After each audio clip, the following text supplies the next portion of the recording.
오늘 우리에게 주신 하나님의 말씀은 창세기 16장 13절에서 14절 말씀입니다. 하갈이 자기에게 이르신 여호와의 이름을 나를 살피시는 하나님이라 하였으니 이는 내가 어떻게 여기서 나를 살피시는 하나님을 배웠는고 함이라. 이러므로 그 샘을 브엘라 헤로이라 불렀으며 그것은 가데스와 베렛 사이에 있더라. 아멘. 무엇이 행복한 영재를 만드는가라는 책이 있습니다. 우리 교회를 출석하시는 우리 김성춘 집사님께서 쓰신 책인데요. 김 집사님은 한국인성교육협회 교수로 수십 년 동안 재직하고 계시는 분이십니다. 또 부인 되시는 우리 김미영 집사님도 국립강릉 원주대학교 또 교수로 재직 중에 계세요. 오늘 일부 예배를 드리시고 가셨는데요. 집사님께서 한국인성교육협회에서 수십 년 동안 제 교수로 재직하시면서 1만 명의 영재들을 훈련을 하고 교육을 시켰어요. 그리고 1,000명의 심층 상담한 경험들을 책으로 낸 것인데요. 실제 사례를 바탕으로 모든 부모에게 전하는 따뜻한 교육 법칙 20가지를 그 책에서 제시하고 있습니다. 아직 자녀들이 어린 우리 부모님들은 한 번쯤 이 책 꼭 사서 한번 읽어보십시오. 저도 이제 이번 주에 사서 단숨에 책을 읽었거든요. 어려운 책은 아닙니다. 쉽게 다 읽을 수 있는 책인데 저도 나름대로 자녀들 교육을 좀 잘해보겠다고 애를 썼지만 참 이 책을 보니까 나 또한 참 좋은 교육자는 부모에게 자녀에게 좋은 교육자는 또 아니었구나 이런 생각이 좀 들더라고요. 여러분 영재인 아이 남들보다 좀 특별하고 뛰어난 아이 아니겠습니까? 그렇게 특별한 아이 그리고 특별한 아이를 둔 부모님 여러분 다른 사람 눈에는 그저 부럽게만 보여지는 그런 가정 아닙니까? 그러니 영재를 둔 그 부모님의 인생이 얼마나 행복해야 되겠습니까? 그러나 이 책을 보면 영재라고 다 행복한 것이 아님을 알 수가 있어요. 오히려 영재이기 때문에 더 많은 고민과 갈등이 그들에게 있음을 알 수가 있습니다. 한 가지 예를 들자면 우리 김 집사님이 영재원 신입생을 처음 만난 자리에서 종이를 나누어 준 뒤에 앞에다가는 부모님이 가장 소중하게 중요하게 여기는 3가지를 기록하라 그랬고 또 뒷장에는 그러면 너가 가장 소중하고 귀하게 여기는 것이 무엇인지 3가지를 적도록 했습니다. 근데 제가 책을 보면서도 참 제 마음이 아팠던 한 아이의 답이 이랬어요. 그 아이는 이렇게 썼습니다. 우리 부모님이 중요하게 여기는 3가지는 첫 번째 돈, 두 번째 많은 돈, 세 번째 더 많은 돈, 네 번째 더 많은 돈. 이게 쭉 이렇게 쓰는 거예요. 그리고 그 종이 맨 구석에다가 조그만하게 이렇게 써놨습니다. 100번째 나. 여러분 아이도 알고 있었어요. 부모의 관심은 자신이 아니라 돈에 있었다는 것을. 어떤 의미로 보면 이 부모님은 제가 만나 뵙지는 못해서 이렇게 확실하게 확언은 못하겠지만 그러나 이 아이의 이 글만 보자면 어떤 의미로 이 부모님은 아이의 그 타고난 영재성도 물질적인 관점으로 봤을지도 모르겠습니다.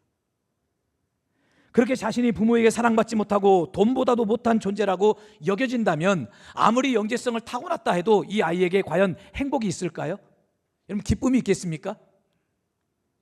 여러분 이렇게 영재들도 많은 고민과 갈등, 미래에 대한 불안과 두려움으로 고통의 시간을 보내고 있고 책을 보니까요 심지어 어떤 아이는 극단적 선택을 하는 경우도 있었더라고요. 남들이 부러워하는 그 영재성을 타고났음에도 불구하고 여러분 이런 아이들을 우리 김성춘 집사님께서 만나서 함께 고민을 나누고 이야기를 나누고 상담을 하는 것입니다. 그리고 집사님은 좀 힘들어하는 그 아이들에게 유난히 더 특별하게 관심을 기울였고 또 보살펴줬고 심지어 그 아이가 사는 그 도시까지 저 지방이 되었든 어느 곳이 되었든 직접 찾아가서 아이들을 만나주고 상담을 해줬어요. 그렇게 보살펴 주었던 것이죠. 근데 그러다 보니까 어느 순간 이 아이들이 변하기 시작하는 거예요. 꿈을 회복하고 또 인생의 방향을 올바르게 정하고 부모와의 관계를 회복하고 때로는 어그러졌던 친구 관계도 회복해 나가는 것입니다. 그리고 그 아이들이 특목고뿐만 아니라 또 자사고 또 여러 가지 또 들어가고 또 좋은 대학 들어가고 이런 그래서 그 아이들이 참 그때의 고마움을 잊지 않고 감사하다고 고백할 때면 집사님 마음이 참 그렇게 뿌듯하고 기쁠 수가 없다는 얘기예요. 그럼 제가 책을 보면서 오늘 본문의 말씀과 서로 오버랩이 되었습니다. 그럼 남들보다 뛰어난 재능을 가졌다고 문제가 없고 고민이 없는 것이 아니더라고요. 여러분, 우리가 사는 세상은 가졌든 못 가졌든 재능이 있든 없든 여러분 소유와 상관없이 모든 사람에게 다 고민과 갈등이 있기 마련입니다. 세상이 그런 거예요. 근데 이런 세상에서 누군가의 보살핌을 받고 누군가의 도움만 케어만 조금 받아도 그게 인생이 달라질 수 있다면, 하물며 전능하신 하나님의 보살핌을 받고 하나님의 관심을 받는 경우라면 여러분 두려워할 일이 있겠습니까? 불안할 일이 있습니까? 염려할 것이 있겠습니까? 없다는 것이지요. 여러분, 지난주에 말씀을 살펴보았듯이 하갈은 억울할 정도로 학대를 받았어요. 그것도 다른 사람이 아니라 믿음의 조상이라고 하는 아브라함의 가정에서 학대를 받았어요. 열국의 어미라고 칭송을 받았던 사라에게서 학대를 받았습니다. 여러분, 유대인의 성경 해석인 미드라시가 있어요. 유대인들이 성경을 해석한 것을 미드라시라고 이야기하는데, 그 미드라시에 보면 사라가 하갈에게 했던 신체적 학대가 무엇이었느냐? 여러분, 임신했으니 점점 몸이 무거워지는 것 아닙니까? 또 지난주에 말씀을 살펴봤듯이 임신했을 때 하갈의 나이가 13살에서 15살이라고 했어요. 어린 나이지요. 몸은 점점 무거워지고. 그런데 사라가 이 어린 아이, 몸이 무거운 이 아이에게 아주 고된 노동을 시켰다는 것입니다. 이게 육체적인 학대였대요. 그리고 심리적인 학대가 있었는데, 그렇게 고된 노동을 시킴으로 말미암아 하갈의 마음속에 모멸감, 창피함, 이런 것들을 들도록 만들었다는 얘기예요. 그러니 여러분, 오죽하면 집을 뛰쳐나갔겠습니까? 오죽하면. 그런 하갈이 누구를 만나느냐? 누구를 만납니까? 설교 다 잊어버리셨지요. 여러분, 지난주 설교 그대로 갖고 와서 설교해도 여러분 새롭게 들려질 거요. 바로 여호와의 사자를 만나요. 자, 7절 말씀을 같이 한번 읽어볼게요. 여호와의 사자가 광야의 샘물 곁 곧 술길 샘 곁에서 그를 만나. 자, 여기서 하갈이 만난 여호와의 사자가 누구냐? 바로 인간의 형태로 임하신 삼위의 제2위 되시는 성자 하나님이라고 말씀을 드렸지요. 그것도 하나님께서 친히 찾아오셨어요. 친히 찾아오셔서 하갈을 만나 주셨지요. 그 일로 인해 하갈의 삶에 놀라운 변화가 일어나게 됩니다. 어떤 변화가 있는지는 잠시 후에 말씀을 드릴게요. 그래서 하갈이 자신의 인생에서 가장 힘들고 어려운 순간 나를 찾아와 주신 그 하나님을 어떤 모드로 고백하고 있느냐? 바로 13절 말씀인데 같이 한번 읽어보겠습니다. 시작. 하갈이 자기에게 이르신 여호와의 이름을 나를 살피시는 하나님이라 하였으니 이는 내가 어떻게 여기서 나를 살피시는 하나님을 배웠는고 함이라. 자, 어떤 하나님으로 고백하고 있어요? 나를 뭐 하시는 하나님? 나를 살피시는 하나님. 이 말이 히브리 말로 엘로이라는 말이에요. 엘이라는 말은 하나님이라는 말이고 로이라는 것은 라하라는 보다의 분사형입니다. 그래서 좀 더 정확한 해석은 이렇게 되는 거예요. 나를 보시는 하나님. 여러분, 다시 말해 하갈은 알았어요. 하나님은 지금 어떤 분이시냐? 나의 고통을 보고 나의 억울함을 보고 내 모든 형편을 다 보시고 난 뒤에 보시는 하나님이라고 고백하고 있는 거예요. 근데 그 하나님이 어떻게 하신 겁니까? 나를 보시더니 내가 불쌍히 여겼는지 내가 불쌍했는지 하나님 나를 찾아오셔서 나를 만나 주셨고 내 인생에 놀라운 변화를 허락해 주셨다는 얘기예요. 그래서 그가 어떻게 고백합니까? 하나님은 나를 살펴주시는 분이시다.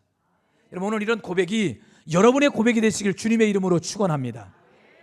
말씀을 준비하면서 살펴주시는 하나님의 은혜가 더 새삼스럽게 깨닫게 된 말씀이 있어요. 바로 예수님께서 하신 말씀인데, 자, 마태복음 10장 29절 31절 같이 한번 읽어볼게요. 참새 두 마리가 한 아사리온에 팔리지 않느냐?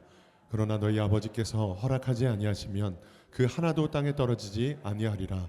너희에게는 머리털까지 다 세신 바 되었나니 두려워하지 말라. 너희는 많은 참새보다 귀하니라. 예수님께서 지금 그의 제자들에게 하나님의 돌보심의 은혜를 소개하면서 지금 무엇을 빗대어서 말씀하고 있느냐? 참새를 비유로 들었어요. 참새 두 마리가 얼마의 가격에 팔린대요? 한 아사리온에 팔린대요. 아사리온은 우리 원화 가치로 보면 불과 2, 3천 원밖에 되지도 않는 아주 작은 금액입니다. 참새 두 마리가 이 한 아사리온 불과 2, 3천 원 주면 살 수 있는, 어떤 의미로 보면 볼품없고 보잘것없고 아주 하찮다는 것이죠. 근데 그런 참새라도 하나님께서 허락하셔야만 땅에 떨어진다는 겁니다. 이건 무슨 말씀입니까? 하찮은 미물, 참새도 하나님이 보살펴 주신다는 거예요. 하나님이 살펴주신다는 것입니다.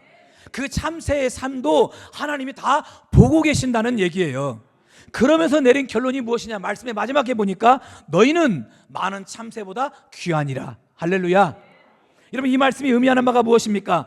하찮은 미물도 하나님이 보살펴 주시고 살펴주셔서 그들의 삶 또한 하나님이 다 보고 계신다고 하면 하물며 하나님의 자녀인 우리들을 하나님이 그냥 내버려 두시겠냐는 거예요. 하나님이 다 살펴주시고 보살펴 주시고 언제나 우리의 삶을 지켜주셨다가 순간순간 하나님이 우리에게 은혜 베풀어 주신다는 것이죠. 여러분, 하나님이 어느 정도로 돌보시고 살피시느냐? 말씀해 보니까 우리의 머리털까지 세심바 된다 그랬어요. 여러분, 오늘 예배 나오시기 위해서 샤워도 하시고 머리도 감고 오셨지요? 목사님, 저 안 감았는데요? 여러분, 머리 감으실 때 머리카락 몇 개 빠지신 줄 아십니까? 몇 개나 빠지셨습니까?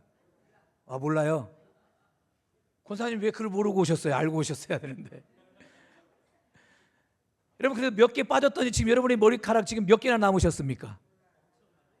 몰라요. 여러분, 제가 세보니까 저는 한 14만 5천 개는 남아있는 것 같더라고요. 여러분, 몰라요.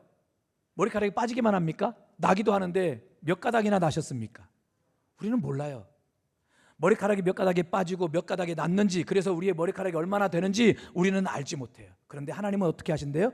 다 하신대요. 우리의 머리털이 빠지고 나는 것까지라도 하나님은 다 세심바 되신대요. 다 알고 계신다는 이야기예요. 여러분, 이것이 무엇을 말씀하시는 겁니까?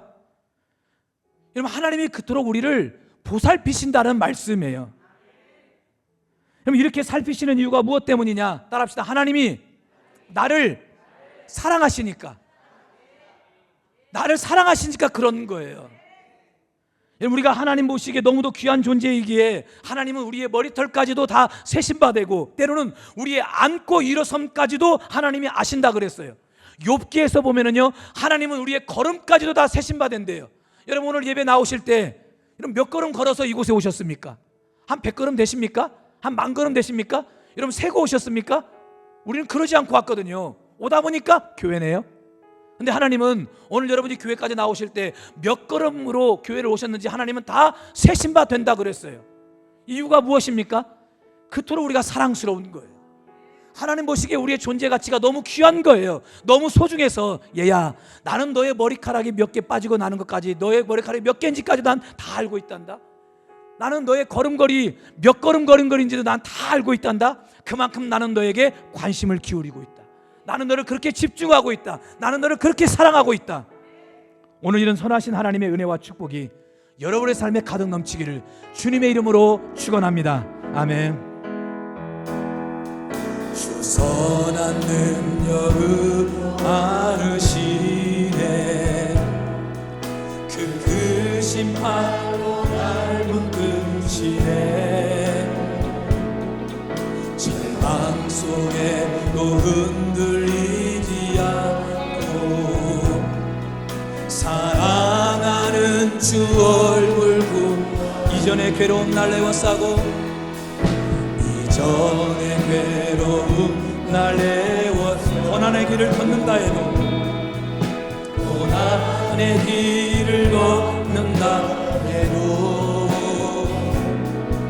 주님께 모두 맡긴 우리 영혼, 끝내 승리의 날을 그 선하님이 우리를 감싸시니. 할렐루야. 그 선하님이 우리를 감싸시니 믿음으로 일어날 일 기대하네. 주 언제나 우리와 함께 계셔 하루 또한 그 선하님이 나를 감싸시니 여러분을 축복합시다. 그 선하님이 나를 감싸 믿음으로 일어날 일 기대합니다.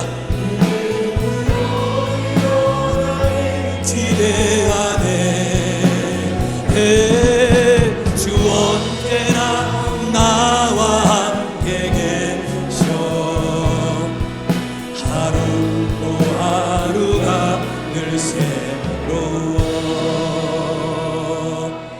할렐루야. 자, 그렇다면 하갈에게 찾아오신 엘로이의 하나님, 나를 살펴주시는 하나님, 나를 보시는 하나님, 그 하나님께서 하갈에게 어떤 은혜를 베풀어 주셨을까요?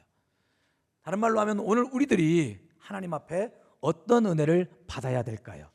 여러 말씀을 드릴 수 있지만 시간 관계상 두 가지만 좀 말씀드리고 싶어요. 첫째, 문제를 바라보는 관점을 바꾸어 주셨어요. 자, 8절 말씀을 같이 한번 읽어보겠습니다. 이르되 사라의 여종 하갈아 내가 어디서 왔으며 어디로 가느냐 그가 이르되 나는 내 여주인 사례를 피하여 도망하나이다. 여러분, 사람들은 불행이 찾아오면 그것을 피해 도망을 갑니다. 고통이 찾아오면 그것을 피해 도망치고, 문제가 찾아오면 그 문제 뒤에 자신을 숨기고 회피하고 도망가려고 해요. 여러분, 그래서 수사기관에서 범죄자를 잡을 때 가장 먼저 하는 일이 무엇입니까? 출국 금지부터 시키는 거예요. 만약에 도피 우려가 있으면 구속부터 시켜놓는 거예요. 그리고 구속부터 시켜놓고 그런 뒤에 하나씩 둘씩 조사해 나가는 거예요. 여러분, 인간의 마음은 이게 당연한 거예요. 인지상정이에요. 이런 문제 앞에서 맞닥뜨려서 그 문제를 대면하고 싶은 사람이 어디 있습니까? 이왕이면 다 피하고 싶지요. 하갈도 마찬가지였어요. 흥미롭게도 하갈의 이름이 뜻이 무엇이냐면 도망자이거든요. 여러분, 하갈은 도망가면 자신의 인생의 문제가 해결될 줄 알았어요. 그 자리를 피하면 자신의 미래가 보일 줄 알았어요. 어떻게 살아야 할지 길이 보일 줄 알았어요. 그래서 도망을 쳤는데 길이 보이질 않는 거예요. 어떻게 살아야 될지를 모르겠는 거예요. 막막한 거예요. 대책이 없는 것입니다. 이런 하갈에게 하나님께서 아주 의외의 말씀을 하세요. 자, 9절 말씀인데 같이 한번 읽어보겠습니다. 여호와의 사자가 그에게 이르되 내 여주인에게로 돌아가서 그 수하에 복종하라. 여주인 사라에게 뭐 하래요? 돌아가라는 거예요. 여러분, 지금 그 자리가 어떤 자리입니까? 지금 그 자리는 문제가 있는 자리예요. 고통이 있는 자리고 아픔이 있는 자리예요. 여러분, 하갈이 왜 도망쳤습니까? 사라의 학대 때문에 도망친 거 아닙니까? 근데 그런 사라에게 다시 돌아가라는 거예요. 돌아가는 것으로 끝나는 것이 아니라 말씀해 보니까 뭐 하래요? 그 수하에 복종하래요. 다른 말로 하면 아무리 부당한 일을 당하고 네 삶이 아무리 억울한 것 같아도 그것을 참고 견디어내라는 것입니다. 하나님이 왜 이렇게 말씀하셨을까요? 그래, 하갈아, 얼른 도망가라, 얼른 도망가라. 이러면 얼마나 좋겠어요. 근데 하나님은 다시 그 문제 속으로 뛰어들라는 거예요. 사라에게 돌아가라는 거예요. 이렇게 말씀하신 이유가 어디에 있을까요? 여러분, 그 길만이 하나님의 전능하심을 경험할 수 있는 방법이기 때문에 그래요. 여러분, 그거 아십니까? 성경에 기록된 수만 가지의 기적들, 많은 기적의 사건들은 전부 다 문제로부터 시작이 되었어요. 이스라엘 백성들에게 홍해가 갈라지는 기적이 어떻게 이루어지게 된 겁니까? 홍해라는 문제가 그들에게 있었기 때문에 홍해가 갈라지는 기적이 임했던 거예요. 자신들의 힘으로는 해결할 수 없는 문제를 맞닥뜨리니까 그 홍해가 갈라지는 기적이 그들에게 임할 수 있었던 것입니다. 여러분, 여리고성이 무너지는 기적은 어떻게 경험한 것입니까? 난공불락 여리고성이 그들의 앞에 떡하니 가로막고 있으니까 문제가 있으니까 그 문제가 해결되는 기적이 나타날 수 있었던 것입니다. 여러분, 다윗이 유명해진 이유가 누구 때문입니까? 여러분, 골리앗 때문 아닙니까? 골리앗이라는 큰 문제 앞에 맞닥뜨리니까 그 골리앗을 물리치고 났더니 다윗이 엄청 유명해진 거 아닙니까? 여러분, 다니엘은 어떻게 유명해진 것입니까? 사자굴 속에 던져지는 문제 속에 빠뜨려지는 문제가 그의 인생에 있었더니 그 문제를 통해 하나님의 살아계심을 경험했더니 다니엘이라는 유명한 인물이 나오게 되었던 것이고, 사드락 메삭 아벳느고의 그 무용담은 어떻게 만들어진 것이 된 것입니까? 풀무불에 던져 넣어지니까, 그 문제에 던져 넣어지니까 그 문제 속에서 하나님의 기적을 맛보고 사드락 메삭 아벳느고의 영적 무용담이 만들어진 것 아닙니까? 여러분, 우리가 문제를 문제로만 바라보지 마십시오. 문제를 내가 피해야 될 것으로만 생각하시면 절대 안 됩니다. 오히려 하나님과 함께 그 문제와 직면하는 것이에요. 그리고 문제를 하나님과 함께 해결해 나가려고 몸부림치고 애를 쓸 때, 그때 하나님이 우리에게 준비하신 은혜를 맛보는 거예요. 하나님이 우리에게 준비하신 축복을 맛보게 되는 거예요. 그러기에 우리가 인생의 문제 앞에서 해야 될 일은 무엇이냐? 우리의 관점을 바꾸는 겁니다. 우리의 시각을 바꾸는 거예요. 여러분 비행기 한 번쯤 다 타보셨지요? 여러분 우리 보기에 우리 DMC 아파트도 얼마나 참 높게 세워져 있지 않습니까? 우리나라에서 제일 높은 건물이 제2 롯데타워라고 하는데 123층. 참 우리나라 사람 우리 한국 사람들 기술력 대단하지요. 그때 꼭대기 올라가서 보니까 온 서울 시내가 다 보여요. 다 보여요. 근데 그렇게 높은 빌딩도 비행기를 타고 높은 하늘로 올라가면 다 어떻게 보입니까? 아무것도 아니게 조그맣게 보이는 거예요. 여러분 인간의 시선으로 문제를 바라보면 작은 것도 그렇게 커 보여요. 마치 그 문제가 나를 삼킬 것처럼 보이는 거예요. 그 문제에 내가 잠식되어서 내가 죽을 것처럼 보여지는 거예요. 그런데 높이 계신 하나님의 시선으로 바라보면 우리 인생의 문제가 아무것도 아니게 보여지는 거예요. 이런 민수기 14장의 여호수아 갈렙이 그런 사람 아니었습니까? 다른 사람들은 가나안의 거인족들을 바라보면서 자신들의 시선으로 바라보니까 어떻게 고백하느냐? 우리는 그들에 비하니까 메뚜기 같다는 거예요. 그러나 여호수아 갈렙은 인간의 시선으로 자신의 사람의 시선으로 보지 않고 믿음의 시선으로 봤고 높이 계신 하나님의 시선으로 바라봤더니 그 가나안의 거인족들이 어떻게 보였느냐? 자, 민수기 14장 9절 말씀 같이 한번 읽어볼게요. 시작. 다만 여호와를 거역하지는 말라. 또 그 땅 백성을 두려워하지 말라. 그들은 우리의 먹이라. 그들의 보호자는 그들에게서 떠났고 여호와는 우리와 함께 하시느니라. 그들을 두려워하지 말라 하나. 그들은 우리의 뭐라? 먹이라. 우리 이전 성경에서는 그들은 우리의 밥이라 그랬어요. 여러분 밥 앞에서 두려워 떠는 사람이 누가 있을까요? 하나도 두렵지 않죠. 그냥 숟가락으로 밥을 팍 퍼서 먹으면 되는 거예요. 여러분 다른 말로 하면 여호수아 갈렙은 가나안의 거인족들이 아무리 크고 웅장하고 대단해도 아무것도 아니게 보인 거예요. 그럴 수 있었던 이유가 무엇이냐? 관점을 바꾸니까 그런 거예요. 높이 계신 하나님의 관점으로 바라보니까 그런 거예요. 어느 백화점의 엘리베이터가 속도가 너무 느려요. 그래서 많은 고객들로부터 불만이 컸어요. 엘리베이터가 너무 느리다고. 하는 수 없이 백화점의 지배인이 이 문제를 해결하기 위해서 6명의 전문 기술자들을 동원해 가지고 서로 논의한 끝에 엘리베이터의 속도를 이제 증가시킬 수 있는 방법을 생각해냈어요. 근데 문제는 뭐냐면 예산이 너무 많이 드는 거예요. 돈이 너무 많이 드는 거예요. 그래서 자신의 힘으로 어떻게 해결할 수가 없어요.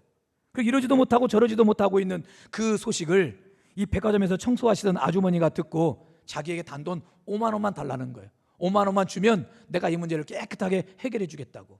지배인은 뭐 믿자야 본전이고 또 반신반의한 마음을 가지고 5만 원을 쳤더니 이 아주머니께서 어떤 일을 하셨느냐?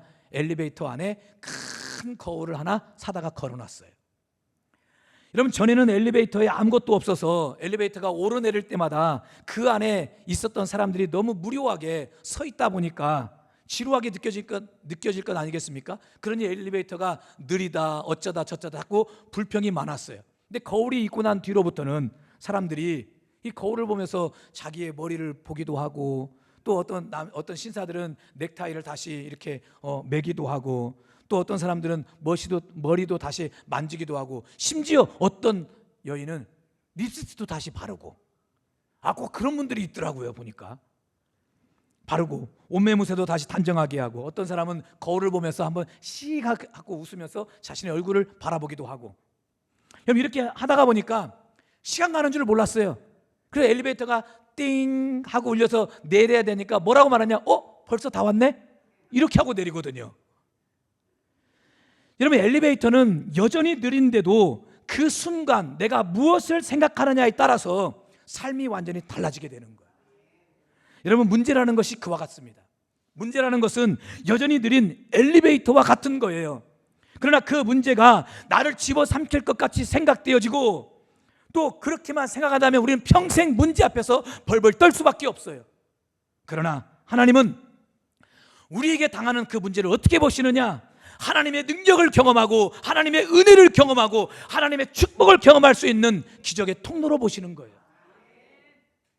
그래서 하나님 끊임없이 우리의 이 관점, 우리의 이 시선을 바꿔주기 위해서 우리에게 끊임없이 언약의 말씀을 우리에게 들려주시는 거예요. 자, 그 언약의 말씀 한번 들어볼까요? 시편 46편 1절 3절 같이 한번 읽어보겠습니다. 하나님은 우리의 피난처시요 힘이시니 환난 중에 만날 큰 도움이시라. 그러므로 땅이 변하든지 산이 흔들려 바다 가운데에 빠지든지 바닷물이 솟아나고 뛰놀든지 그것이 넘침으로 산이 흔들릴지라도 우리는 두려워하지 아니하리로다. 여러분 보세요. 땅이 변하고 산이 흔들려 바다 가운데 빠지고 바닷물이 솟아나고 그것이 넘침으로 산이 흔들린다?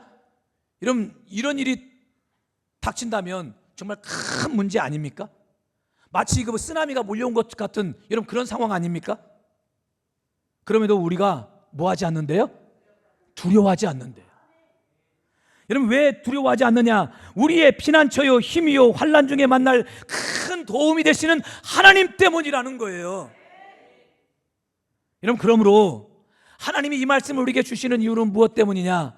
마치 너희의 인생의 문제가 막 물이 넘쳐서 산이 넘친 같다 할지라도 두려워하지 말아라. 왜? 내가 너의 피난처요 힘이요 환난 중에 너에게 큰 도움이 바로 나 여호와니라.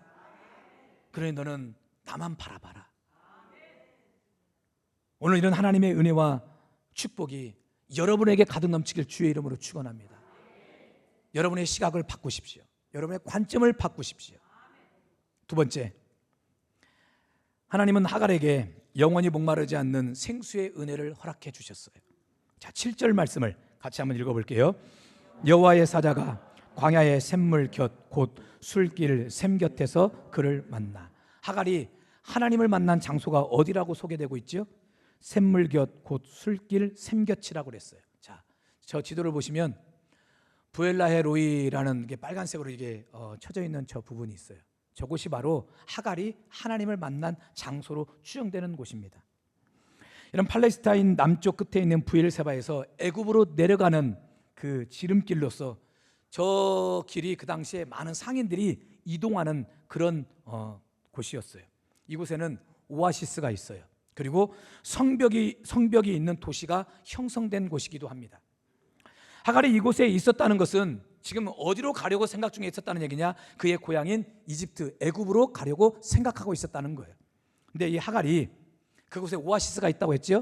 그 샘물 곁에서 물을 마셨을까요? 안 마셨을까요? 당연히 물을 마셨겠지요. 갈증이 있으니까 당연히 물을 마셨겠지요. 그렇게 목을 축이고 조용히 앉아 있어요. 근데 참 희한합니다. 분명히 내가 물을 마시긴 마셨는데 내 마음에 시원함을 느낄 수가 없어요.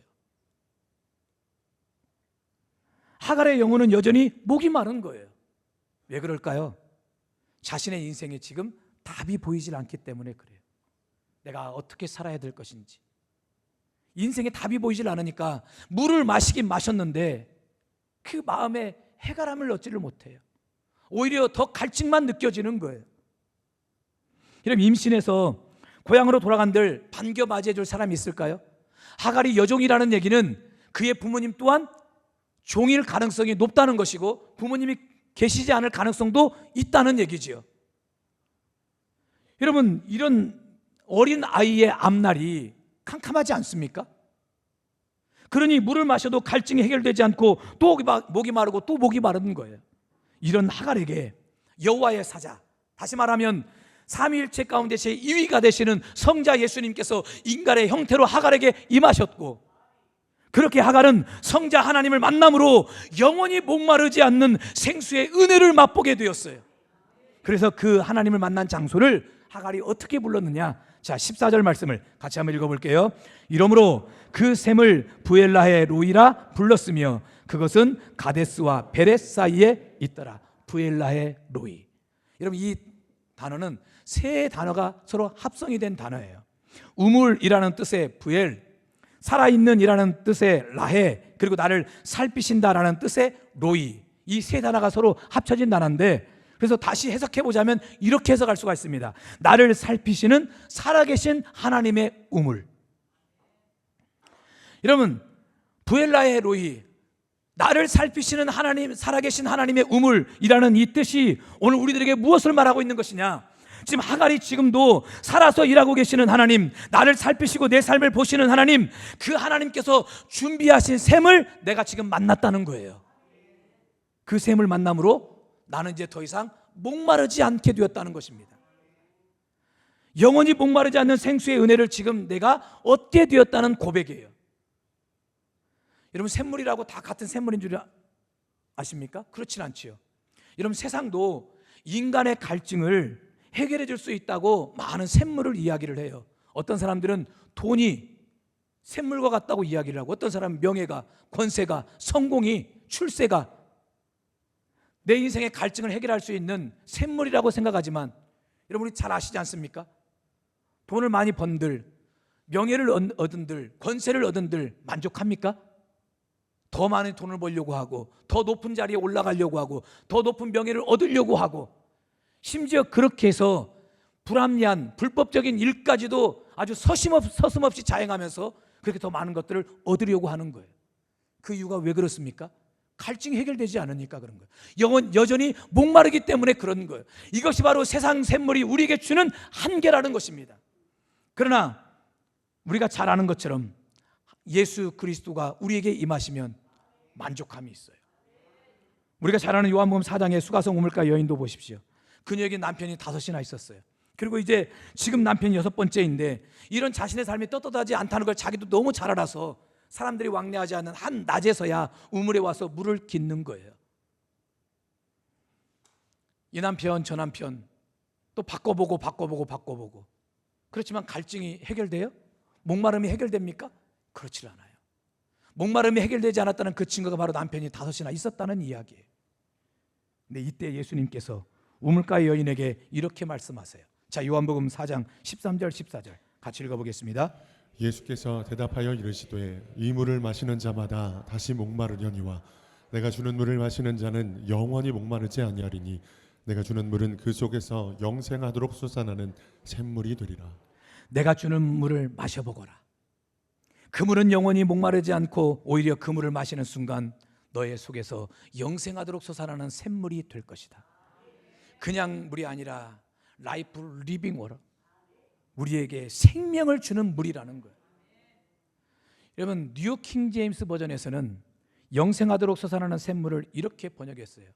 A fountain of water springing up into interesting life, everlasting life.